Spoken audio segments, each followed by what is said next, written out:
ಇಲ್ಲಿನ ಕಾರ್ಯಕ್ರಮ ನಡೆಯುತ್ತಿದೆ. ಶ್ರೀ ಕ್ಷೇತ್ರ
ರೆಕಾರ್ಡಿಂಗ್ ಮಾಡಿ ಈ ಒಂದು ನೇತೃತ್ವದ 12ನೇ ವರ್ಷ ಜನಪದ ಕಾರ್ಯಕ್ರಮ 2024 ಅಶೋಕ್ ಕುಮಾರ್ ಕಾರ್ಯಕ್ರಮ ನಡೀತಾ ಇದೆ. ಇದೆಲ್ಲ ನಾವೆಲ್ಲರೂ ಕೂಡ ಹಾಡ್ತಾ ಇದ್ದೇವೆ. ಇದೇ ಒಂದು ನಮಗೆ ಒಂದು ಹೆಮ್ಮೆಯ ವಿಷಯ. ನಾವು ಅಶೋಕ್ ಕುಮಾರ್ ಕುಟುಂಬದವರು ಕೂಡ ಸ್ವಾಮಿಯ ಆಶೀರ್ವಾದ ಇಲ್ಲಿ ಇನ್ನಷ್ಟು ಸೇವೆ ಮಾಡತಕ್ಕಂಥ ಸೌಭಾಗ್ಯವನ್ನ ಪುತ್ತೂರು ಮಹಾಲಿಂಗೇಶ್ವರ ಸ್ವಾಮಿಯವರು ಕರುಣಿಸಲಿಕ್ಕೆ ನಾವು ಪ್ರಾರ್ಥನೆ. ವೇದಿಕೆಗೆ ಆಗಮಿಸುವಾಗ ದೊಡ್ಡ ಮಟ್ಟದಲ್ಲಿ ನಿಮ್ಮ ಚಪ್ಪಾಳೆ ಮೊಳಗಬೇಕು ಅನ್ನುವ ವಿನಂತಿಯ ಮೇರೆಗೆ ಈ ಕಾರ್ಯಕ್ರಮದ ಯಶಸ್ಸು ನಿಮ್ಮ ಕೈಯಲ್ಲಿದೆ. ಸನ್ಮಾನ್ಯ ಡಿ.ಕೆ. ಶಿವಕುಮಾರ್ ಅವರು ವೇದಿಕೆಗೆ ಬರುವಂತಹ ಸಂದರ್ಭದಲ್ಲಿ ದೊಡ್ಡ ಮಟ್ಟದ ಒಂದು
ಸರ್ಕಾರದ ಉಪಮುಖ್ಯಮಂತ್ರಿ 2024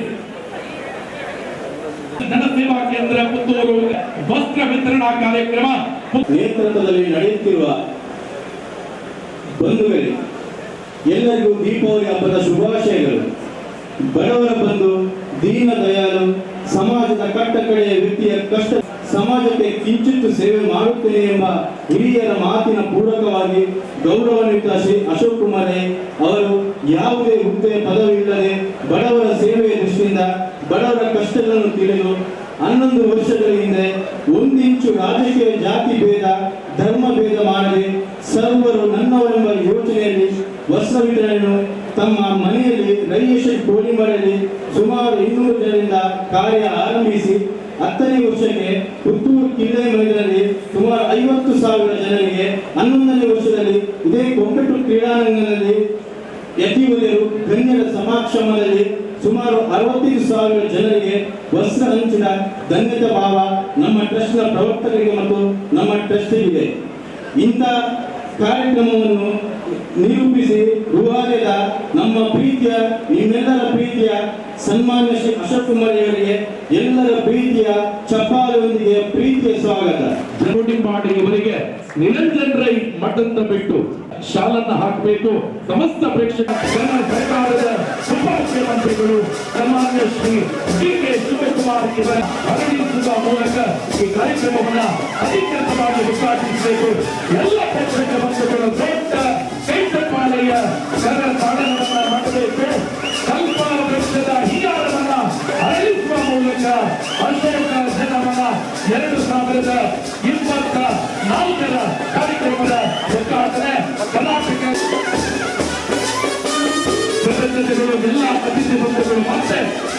ಕಾರ್ಯಕ್ರಮದಲ್ಲಿ ಭಾಷಣವನ್ನ ಸ್ವೀಕಾರ ಮಾಡಬೇಕು ಅನ್ನುವ ವಿನಂತಿಯ ಮೇರೆಗೆ ನನ್ನ ಭಾಷಣವನ್ನು ಒಂದು 5-10 ನಿಮಿಷಕ್ಕೆ ಕಡಿವಾಣ ಹಾಕಿ ಅದನ್ನು ಮುಗಿಸ್ತೇನೆ.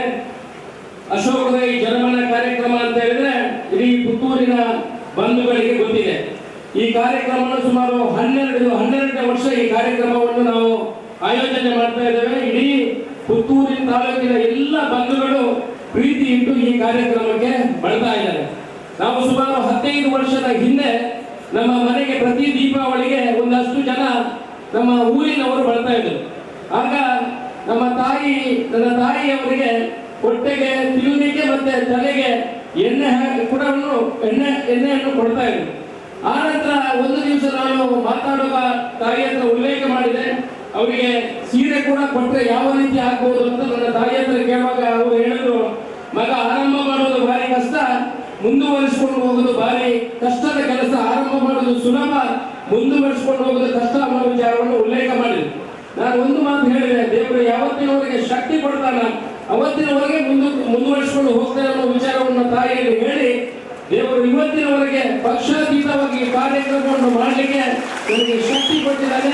ಮತ್ತೆ ಎಲ್ಲಿವರೆಗೆ ದೇವರ ಆಶೀರ್ವಾದ ಮಾಡ್ತಾರ, ನಿಮ್ಮ ಪ್ರೀತಿಯ ಬಂಧುಗಳ ಆಶೀರ್ವಾದ ಇದೆಯಾ, ಅಲ್ಲಿವರೆಗೆ ಈ ಕಾರ್ಯಕ್ರಮವನ್ನು ಮುಂದುವರಿಸಿಕೊಂಡು ಹೋಗಲಿಕ್ಕೆ ನನ್ನ ಇಚ್ಛೆ ಇದೆ.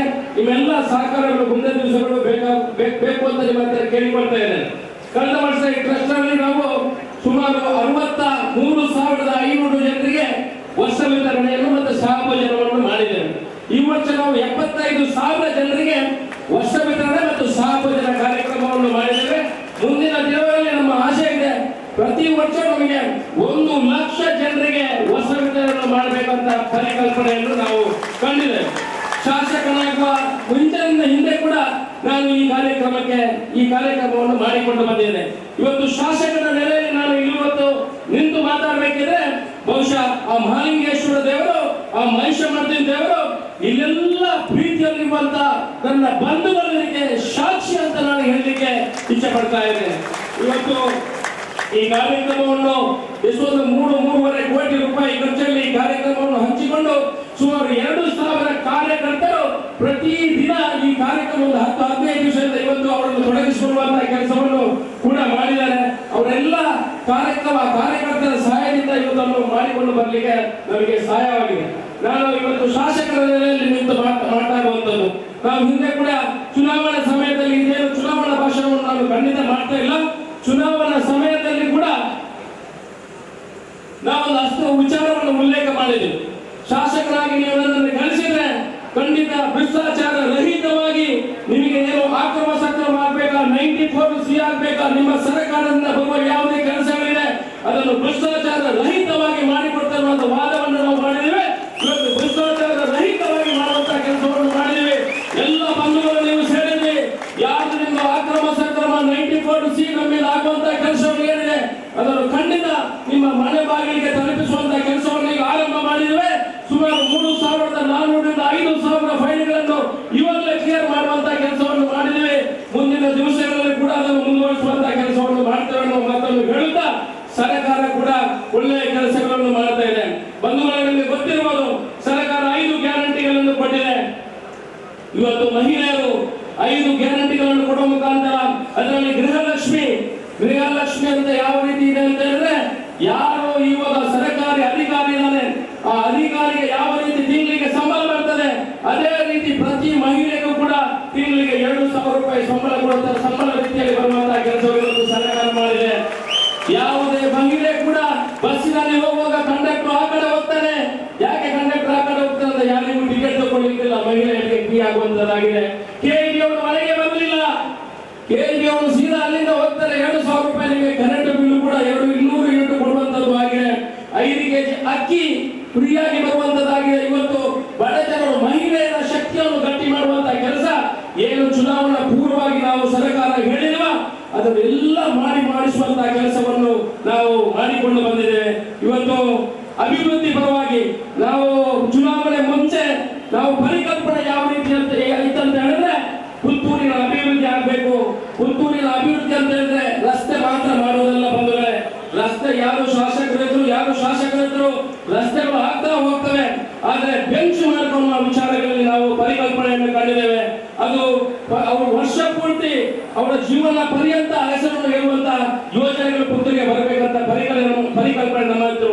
ಯಾವುದಂತಂದ್ರೆ ಕುಡಿಯುವ ನೀರು, ಬೇಕಾದಷ್ಟು ಹಾಹಾಕಾರ ಕುಡಿಯುವ ನೀರು ನಮ್ಮ ಪುತ್ತೂರು ವಿಧಾನಸಭಾ ಕ್ಷೇತ್ರದಲ್ಲಿ ಇತ್ತು.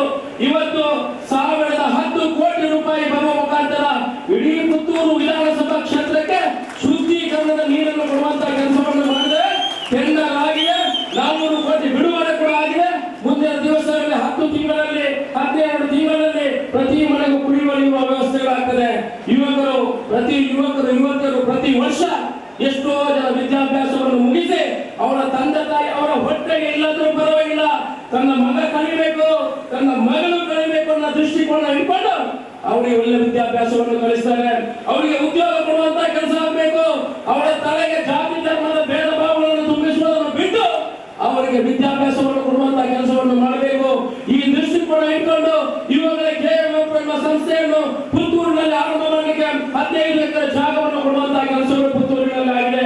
ಮುಂದಿನ ದಿವಸಗಳು ಕೂಡ ಉದ್ಯಮವನ್ನು ತರುವಂತಹ ಕೆಲಸವನ್ನು ಮಾಡಿದ್ದೇವೆ. ಒಂದು ಕ್ರಿಕೆಟ್ ಗ್ರೌಂಡ್ ಅನ್ನು ಮಾಡಲಿಕ್ಕೆ 20 ಎಕರೆ ಜಾಗವನ್ನು ಕೊಡುವಂತಹ ಕೆಲಸ ಮಾಡಿದ್ದೇವೆ. ಪುತ್ತೂರಿನ ಜನತೆಗೆ, ಪುತ್ತೂರಿನ ಪ್ರತಿ ಮಹಿಳೆಯರು ಕೂಡ ಇರ್ಬೋದು. ಪುತ್ತೂರಿನಲ್ಲಿ ಒಳ್ಳೆಯ ರೀತಿಯ ಗ್ರೌಂಡ್ ಇದೆಯಾ? ಮುಖ್ಯಮಂತ್ರಿ ನಮ್ಮ ಉಪಮುಖ್ಯಮಂತ್ರಿ ಹೇಳಿದ್ದಾರೆ, ಪುತ್ತೂರಿನಲ್ಲಿ ಯಾವುದೇ ಒಳ್ಳೆಯ ರೀತಿಯ ಗ್ರೌಂಡ್ಗಳಿಲ್ಲ. ಒಳ್ಳೆಯ ರೀತಿಯ ಗ್ರೌಂಡ್ ಮಾಡಲಿಕ್ಕೆ ಇವಾಗಲೇ 20 ಎಕರೆ ಜಾಗವನ್ನು ಗುರುತಿಸಿದ್ದೇವೆ. ಮಾನ್ಯ ಉಪಮುಖ್ಯಮಂತ್ರಿಗಳು ಅದಕ್ಕೆ 8.5 ಕೋಟಿ ರೂಪಾಯಿ ಅನುದಾನವನ್ನು ಕೊಡ್ತೇನೆ. 20 ಎಕರೆ ಜಾಗವನ್ನು ಇರುವಂತಹ ಕೆಲಸವನ್ನು ಮಾಡುವಂತ ಹೇಳಿದ್ದಾರೆ. 20 ಎಕರೆ ಜಾಗವನ್ನು ಗುರುತಿಸಿದೆ. ಕೂಡ ಅದಕ್ಕೆ 8 ಕೋಟಿ ರೂಪಾಯಿ ಕೊಡುವ ಮುಖಾಂತರ 10 ಲಕ್ಷ ರೂಪಾಯಿ ಬಿಡುಗಡೆ ಕೂಡ ಸರ್ಕಾರದಿಂದ ಆಗಿದೆ. ಮುಂದಿನ ದಿವಸಗಳಲ್ಲಿ ಪ್ರತಿ ಮಹಿಳೆ ಕೂಡ ಇಲ್ಲಿಂದ ತನ್ನ ಮಗಳನ್ನು, ನನ್ನ ಮಗಳನ್ನು, ತನ್ನ ತಂಗಿಯ ಮಗಳನ್ನು ಮಹಿಳೆ ಸಮೇತ ಆ ಗ್ರೌಂಡಿಗೆ ಹೋಗಿ ಅಲ್ಲಿ 3 ಸುತ್ತು ವಾಕಿಂಗ್ ಮಾಡಿ ತನ್ನ ಮಗಳು ಸ್ಕೇಟಿಂಗ್, ಬಾಸ್ಕೆಟ್ ಬಾಲ್, ಸ್ವಿಮ್ಮಿಂಗ್ ಏನೇನೋ ಅವನಿಗೆ ಇಷ್ಟ ಇದೆಯಾ, ಸಿಂಥೆಟಿಕ್ ಟ್ರ್ಯಾಕ್ ಅದನ್ನೆಲ್ಲ ಮಾಡುವ ಮುಖಾಂತರ ಆರೋಗ್ಯಕರವಾದ ವ್ಯವಸ್ಥೆ ಕೂಡ ಸಾಕಾರ ಮಾಡುವಂತಹ ಕೆಲಸವನ್ನು ನಾವು ಇಲ್ಲಿ ಮಾಡ್ತಾ ಇದ್ದೇವೆ. ಒಟ್ಟಿನಲ್ಲಿ ಪುತ್ತೂರಿನ ಅಭಿವೃದ್ಧಿ ಆಗಬೇಕು. ಆ ರೀತಿಯಲ್ಲಿ ಕೆಲಸ ಮಾಡುವಂತಹ ಎಲ್ಲ ಕೆಲಸಗಳನ್ನು ಮಾಡುವಂತಹ ಕೆಲಸಗಳಾಗಿದೆ. ಆಯುಷ್ ಅನ್ನುವಂತ ಒಂದು ಮೆಡಿಕಲ್ ಕಾಲೇಜು, ಅಂದ್ರೆ ಆಯುಷ್ ಅಂತ ಹೇಳುವ ಮೆಡಿಕಲ್ ಆಯುರ್ವೇದಿಕ್ ಮೆಡಿಕಲ್ ಕಾಲೇಜಿಗೆ ಕೂಡ 1.5 ಎಕರೆ ಜಾಗವನ್ನು ನಿಗದಿ ಮಾಡಿ 15 ಕೋಟಿ ರೂಪಾಯಿ ಆಯುಷ್ ಆಸ್ಪತ್ರೆ ಮುಂದಿನ ದಿವಸಗಳಲ್ಲಿ ಇಲ್ಲಿ ಬರ್ಲಿಕ್ಕಿದೆ. RTO ಆಫೀಸು ನೀವು ಹೇಳಿ, ಮತ್ತು ಏನು ಲೈಸೆನ್ಸ್ ಹಾಕ್ಬೇಕಿದ್ರೆ ಪುತ್ತೂರಿಗೆ ಮಂಗಳೂರಿಗೆ ಹೋಗ್ಬೇಕಾಗ್ತದೆ. ಇನ್ನು ಪುತ್ತೂರಿನ ಮುಂಡೂರಿನಲ್ಲಿ RTO ಆಫೀಸು ಚೆಕಿಂಗ್ ಏನ್ ಬರ್ತದೆ ಅದನ್ನು ಕೂಡ ಮಾಡುವಂತ ಕೆಲಸವನ್ನು ನಾವು ಮಾಡುವಂತದ್ದು ಮಾಡಿದ್ದೇವೆ.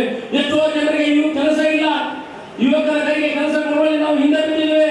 ಸುಮಾರು 500 ಜನರಿಗೆ KSRTC ನಮ್ಮ ಸ್ವಂತ ಖರ್ಚಿನಲ್ಲಿ ಅವರಿಗೆ ಟ್ರೈನಿಂಗ್ ಅನ್ನು ಕೊಟ್ಟು KSRTC ಕೆಲಸಕ್ಕೆ ಸೇರಿಸುವಂತಹ ಕೆಲಸವನ್ನು ಮಾಡಿದ್ದೇವೆ. ಇದು ಯುವಕರಿಗೆ ಕೊಡುವಂತಹ ಕೆಲಸ. ಮುಂದಿನ 4 ದಿವಸದಲ್ಲಿ ಮೆಸ್ಕಾಂಗೆ ಇಲ್ಲಿ ದಕ್ಷಿಣ ಕನ್ನಡ ಮತ್ತೆ ಉಡುಪಿ ಜಿಲ್ಲೆಯಲ್ಲಿ ಮೆಸ್ಕಾಂಗೆ ಯಾರು ಕೆಲಸಕ್ಕೆ ಸೇರ್ತಾ ಇಲ್ಲ, ಯಾರಿಗೂ ಕಂಬ ಹತ್ತಕ್ಕೆ ಬರ್ತಾ ಇಲ್ಲ.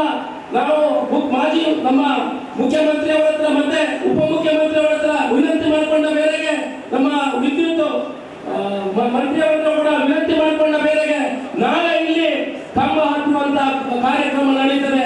ಸುಮಾರು 600 ಜನರಿಗೆ ಕಂಬ ಹತ್ತಲಿಕ್ಕೆ ಟ್ರೈನಿಂಗ್ ಕೊಡುವಂತ ಕೆಲಸವನ್ನು ಮಾಡ್ತೇವೆ. ಆ ಮೂಲಕ ಅವರನ್ನು ವಿದ್ಯುತ್ ಕಂಪನಿಗೆ ಸೇರಿಸುವಂತಹ ಕೆಲಸವನ್ನು ಕೂಡ ನಾವು ಮಾಡುವಂತಹ ಕೆಲಸವನ್ನು ಮಾಡ್ತಾ ಇದ್ದೇವೆ. ಬಂದಿದೆ ಅಕ್ರಮ ಸಕ್ರಮ 94 ಕೊಡುವಂತಹ ಕೆಲಸವನ್ನು ಮಾಡ್ತೇವೆ. ಎಷ್ಟೋ ಜನ ಈ ಭಾಗದಲ್ಲಿ ಇದ್ದಾರೆ, ಅವರಿಗೆ ನಿವೇಶನ ಕೊಡುವಂತಹ ನಮ್ಮ ಟಾರ್ಗೆಟ್. ಪುತ್ತೂರಿಗೆ ನಾವು ಈಗಲೇ 40 ಎಕರೆ ಜಾಗವನ್ನು ಮೆಡಿಕಲ್ ಕಾಲೇಜಿಗಾಗಿ ರಿಸರ್ವ್ ಮಾಡಿ ಕಳಿಸಿದ್ದೇವೆ. ಈ ವರ್ಷ ಆದರೂ ಬಜೆಟ್ನಲ್ಲಿ ನಮಗೊಂದು 150 ಕೋಟಿ ರೂಪಾಯಿಗಳನ್ನು ಕೊಟ್ಟರೆ 3 ವರ್ಷದಲ್ಲಿ ಅದಕ್ಕೆ ಬೇಕಾಗುವಂತ 550 ಕೋಟಿ ರೂಪಾಯಿ ಆಗ್ತದೆ. ವರ್ಷಕ್ಕೆ ಒಂದು 150 ಕೋಟಿ ಬಜೆಟ್ ಅಲ್ಲಿ ಕೊಟ್ಟು ಪುತ್ತೂರಿಗೆ, ಯಾಕಂತ ಹೇಳಿದ್ರೆ ಪುತ್ತೂರಿಂದ ಯಾರು ಹುಷಾರಿಲ್ಲದೆ ಮಂಗಳೂರಿಗೆ ತಲುಪಲಿಕ್ಕೆ 1 ಗಂಟೆ ಆಗ್ತದೆ. ಅಷ್ಟಕ್ಕೆ ಬರುವುದು ಡೆಡ್ ಬಾಡಿ ಮಾತ್ರ. ಅದರಿಂದ ದಯಮಾಡಿ ನಮಗೆ ಪುತ್ತೂರಿಗೆ ಮೆಡಿಕಲ್ ಕಾಲೇಜನ್ನು ಕೊಡುವಂತ ಕೆಲಸಕ್ಕೆ ನೀವು ಸಹಕಾರಿ ಆಗಬೇಕು ಅಂತ ನಿಮ್ಮ ಹತ್ರ ಎಲ್ಲ ಜನರಲ್ಲಿ ಕಲಕಲಿಯಲ್ಲಿ ವಿನಂತಿ ಮಾಡಿಕೊಳ್ತೇನೆ. ಜನರ ಪರವಾಗಿ ವಿನಂತಿ ಮಾಡಿಕೊಳ್ತಾ ಇದ್ದೇನೆ. ಎಲ್ಲ ಜನರು ವೆಚ್ಚ ನಿಂತು ಒಳ್ಳೆ ಮಾನ್ಯ ಉಪಮುಖ್ಯಮಂತ್ರಿ ಅವರ ಹತ್ರ ಬೇಡಿಕೊಳ್ಳಬೇಕು. ನಮಗೆ ಮೆಡಿಕಲ್ ಕಾಲೇಜ್ ಮಾನ್ಯ ಉಪಮುಖ್ಯಮಂತ್ರಿ ಅವರ ಮೆಡಿಕಲ್ ಕಾಲೇಜ್ ಬೇಕು, ಮೆಡಿಕಲ್ ಕಾಲೇಜ್ ಬೇಕು.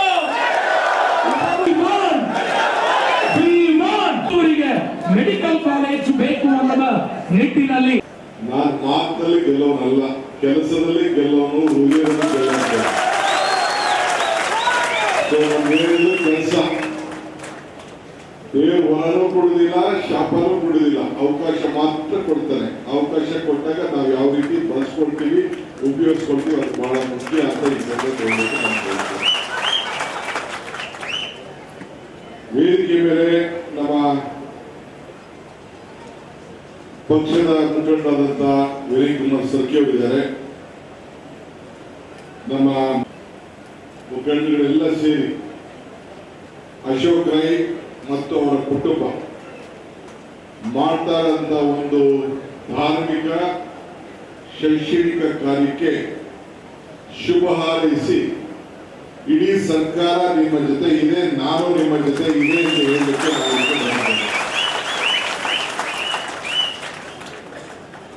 ವೇದಿಕೆಯ ಮೇಲೆ ನೋಡ್ತಾ ಇದೆ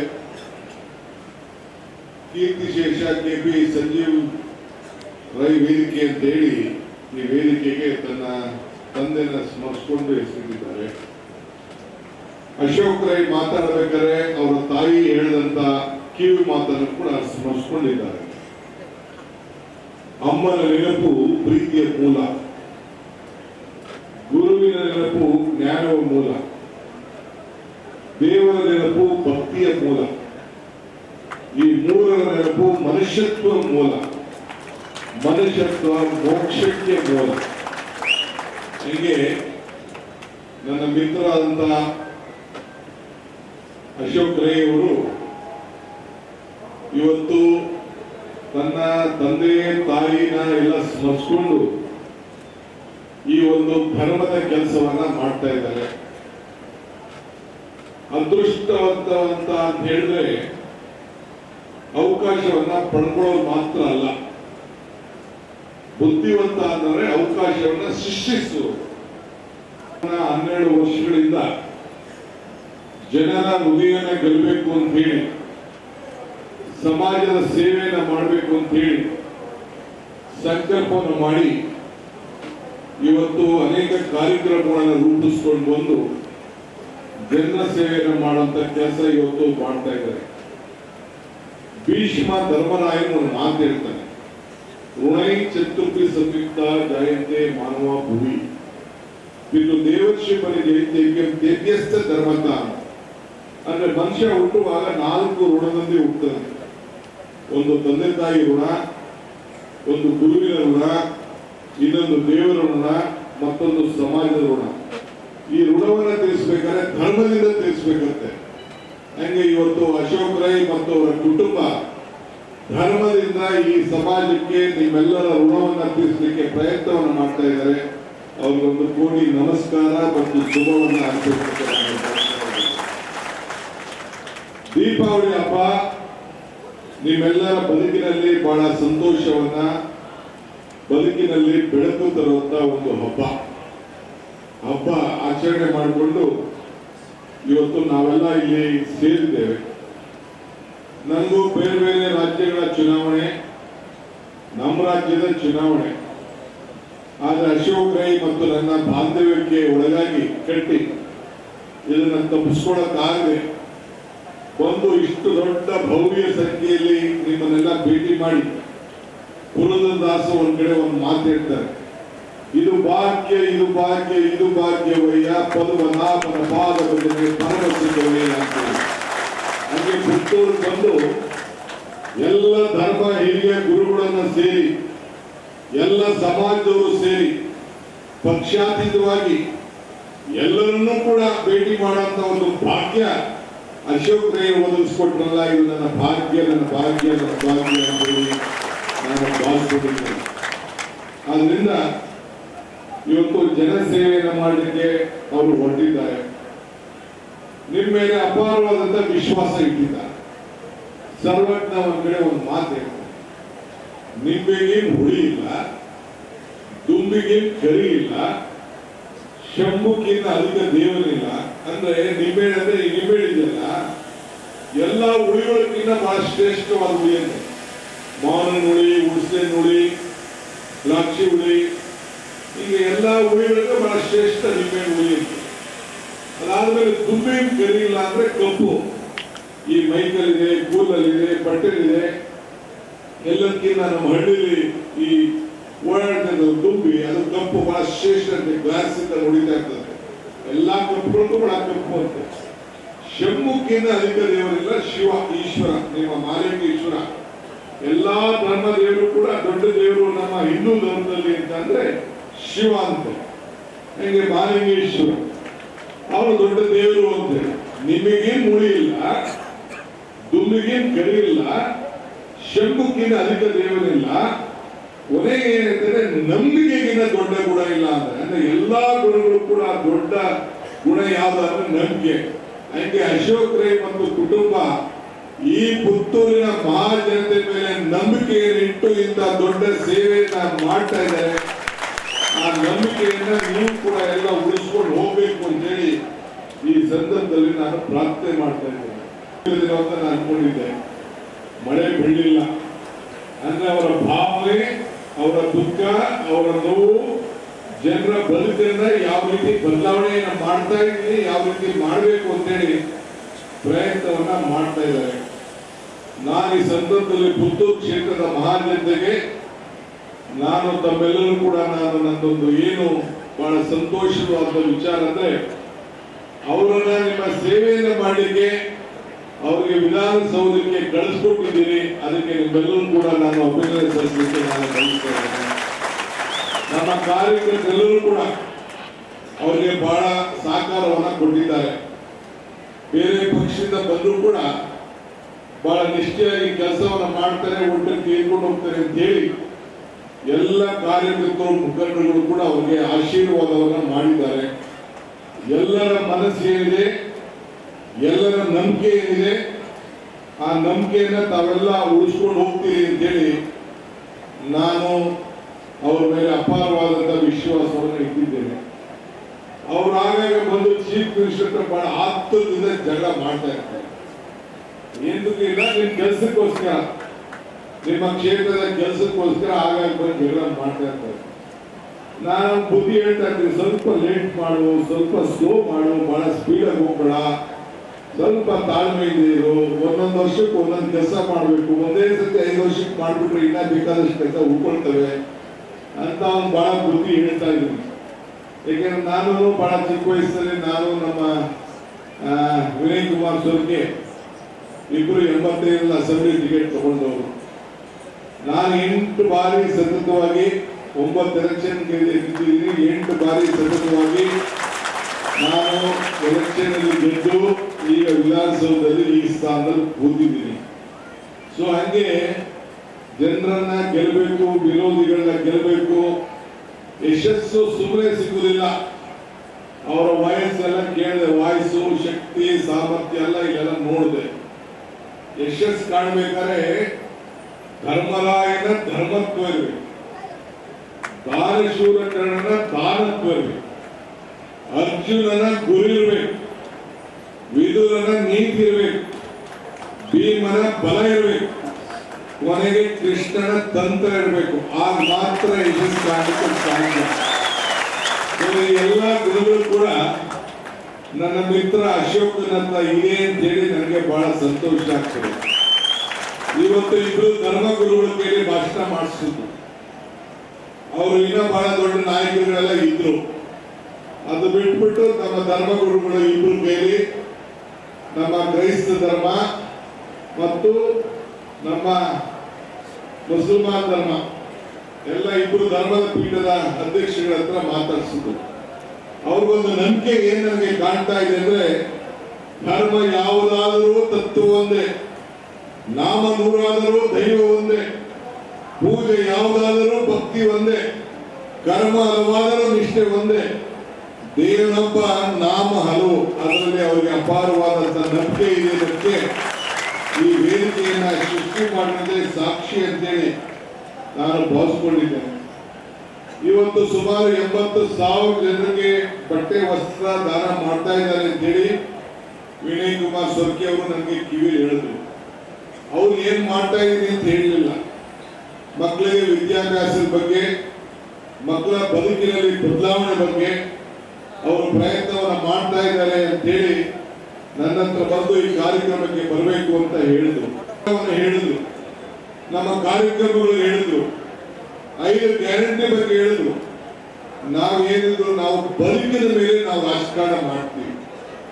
ಇವತ್ತು ಯಾವುದೇ ಆಗಲಿ ನಮ್ಮ ಪಕ್ಷ ಯಾವುದೇ ಕಾರ್ಯಕ್ರಮನ ಕೊಟ್ಟಾಗ ಓಲ್ಡ್ ಏಜ್ ಪೆನ್ಷನ್ ಇರ್ಬೋದು, ಬಡವರಿಗೆ ಸೈಟ್ ಕೊಡೋದಿರ್ಬೋದು, ಹುಡುಗರಿಗೆ ಭೂಮಿ ಕೊಟ್ಟಿರ್ಬೋದು, ಬ್ಯಾಂಕಿನ ರಾಷ್ಟ್ರೀಕರಣ ಇರ್ಬೋದು. ಈಗ ಏನು ನಾವು 5 ಗ್ಯಾರಂಟಿಗಳನ್ನು ಕೊಟ್ಟಿದ್ದೇವೆ. 5 ಬೆರಳು ಸೇರಿ ಕೈ ಮುಷ್ಟಿ ಆಯ್ತು. 5 ಗ್ಯಾರಂಟಿ ಸೇರಿ ಕೈ ಗಟ್ಟಿ ಆಯ್ತು. ಗಟ್ಟಿ ಆಯ್ತಾ ಇರುವ ಕೈ. ಸೊ ಎಲ್ಲರಿಗೂ ಕೂಡ ಮನೆಯಲ್ಲಿ ಅವ್ರು ಹೇಳ್ತಾ ಇದ್ರು 1,20,00,000 ಹೆಣ್ಣು ಮಕ್ಕಳಿಗೆ, ನನ್ನ ತಾಯಿಗಳಿಗೆ ನೇರವಾಗಿ ಯಾರು ಲಂಚ ಇಲ್ಲ, ಬಿಜೆಪಿ ಇಲ್ಲ, ದಳ ಇಲ್ಲ, ಕಾಂಗ್ರೆಸ್ ಅಂತಿಲ್ಲ, ಎಲ್ಲರ ಅಕೌಂಟ್ಗೂ ಕೂಡ 2,000 ರೂಪಾಯಿ ಹೋಗ್ತಾ ಇದೆ. ಎಲ್ಲರೂ ಕೂಡ ಮನೆಯಲ್ಲಿ ಫ್ರೀ ಕರೆಂಟ್ ಅನ್ನ 200 ಯೂನಿಟ್ ವರೆಗೂ ಉಚಿತವಾಗಿ ಕರೆಂಟ್ ಕೊಡ್ತಾ ಇದ್ದೇವೆ. ಎಲ್ಲ ನನ್ನ ತಾಯಂದಿರೆಲ್ಲ ಶಕ್ತಿ ಯೋಜನೆಯಲ್ಲಿ ಪ್ರವಾಸ ಮಾಡ್ತಾ ಇದ್ದಾರೆ. ಧರ್ಮ ಕ್ಷೇತ್ರಕ್ಕೆ, ಮಕ್ಕಳಿಗೆ, ಕುಟುಂಬ ರಾಜಕಾರಣದಲ್ಲಿ ಇಟ್ಕೊಂಡು ನಿಮ್ಮೆಲ್ಲರ ಆಶೀರ್ವಾದವನ್ನ ಈ ಸಂದರ್ಭದಲ್ಲಿ ಬಯಸ್ತಾ ಇದ್ದಾರೆ. ನಾನು ಕೂಡ ಅನೇಕರ ಚರ್ಚೆ ಮಾಡಿದ್ದೇನೆ. ನಾನು ಇಲ್ಲಿ 6 ಗಂಟೆ 7 ಗಂಟೆ ಆದ್ಮೇಲೆ ಈಗ ಮಂಗಳೂರು ಜಿಲ್ಲೆ ಈ ಡ್ರೈ ಸಿಟಿ ಆದಂಗೆ ಆಗ್ಬಿಟ್ಟಿದೆ. ಸಾಯಂಕಾಲ ಆದ್ಮೇಲೆ ರಸ್ತೆ ಜನ ಓಡಾಡೋರೇ ಇಲ್ಲ. ಅನೇಕ ಕೋಮು ಗಲಭೆಗಳು ಮತ್ತೊಂದು ಎಲ್ಲ ಕೂಡ ಆಗಿ ಎಲ್ಲ ಇಲ್ಲಿ ಅತಿ ಹೆಚ್ಚು ದೊಡ್ಡ ಬ್ಯಾಂಕ್ಗಳಿದ್ದು ಆ ಬ್ಯಾಂಕ್ಗಳೆಲ್ಲ ಮಾಯ ಆಗ್ತಾ ಇದೆ. ಅನೇಕ ವಿದ್ಯಾಸಂಸ್ಥೆಗಳು ಇಡೀ ದೇಶದಲ್ಲೇ ಒಂದು ದೊಡ್ಡ ವಿದ್ಯಾಸಂಸ್ಥೆಗಳು ಈ ಮಂಗಳೂರು ಜಿಲ್ಲೆಯಲ್ಲಿ, ಉಡುಪಿ ಜಿಲ್ಲೆಯಲ್ಲಿ. ಅದಕ್ಕೂ ಕೂಡ ಈಗ ಕೆಲವು ಗಲಾಟೆಗಳು ನೋಡಿ ಮಕ್ಕಳು ಬರಕ್ಕೆ ಹಿಂದೆ ಮುಂದೆ ನೋಡ್ತಾ ಇದ್ದಾರೆ. ಅದಕ್ಕೆ ಎಲ್ಲ ಜನ ಸೌದಿ ಅರೇಬಿಯಾ, ಬೇರೆ ಬೇರೆ ಕಡೆ, ಮುಂಬೈಗೆ, ಬೆಂಗಳೂರಿಗೆ ಎಲ್ಲ ಹೊರಗಡೆ ಹೋಗ್ತಾ ಇದ್ದಾರೆ ಉದ್ಯೋಗಕ್ಕೋಸ್ಕರ. ಇದನ್ನು ನಿಲ್ಲಿಸಬೇಕು ಅಂತ ಹೇಳಿ ನಮ್ಮೆಲ್ಲ ಮುಖಂಡರು ಎಲ್ಲ ಸೇರಿ ನನಗೆ ಕಿವಿ ಮಾತು ಹೇಳಿದ್ದಾರೆ. ಏನಾರು ಮಾಡಿ ಉದ್ಯೋಗವನ್ನು ಸೃಷ್ಟಿ ಮಾಡಿಸ್ಬೇಕು ಅಂತೇಳಿ. ಅದಕ್ಕೆ ಈ ಕರಾವಳಿ ಪ್ರದೇಶದಲ್ಲಿ ಇವತ್ತು ಅತಿ ಹೆಚ್ಚು ದೇವಸ್ಥಾನಗಳು ನಿಮ್ಮಲ್ಲೇ ಇದೆ, ಎಲ್ಲ ಕ್ಷೇತ್ರಗಳು ಇವತ್ತು ಇದೆ. ಇದನ್ನೆಲ್ಲ ಗಮನದಲ್ಲಿ ಇಟ್ಕೊಂಡು ಸುಮಾರು ಈ ಕರಾವಳಿ ಪ್ರದೇಶ 300 ಕಿಲೋಮೀಟರ್ ಸಮುದ್ರ ಇದೆ. ಯಾವ ರಾಜ್ಯಕ್ಕೂ ನಮ್ದೇನು ಕಡಿಮೆ ಇಲ್ಲ. ಗೋವಾ ಸನ್ಮಾನ ಪತ್ರದ ನಡೆಸಿಕೊಡಬೇಕು ಅನ್ನುವ ಕೋರಿಕೆ.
ಈ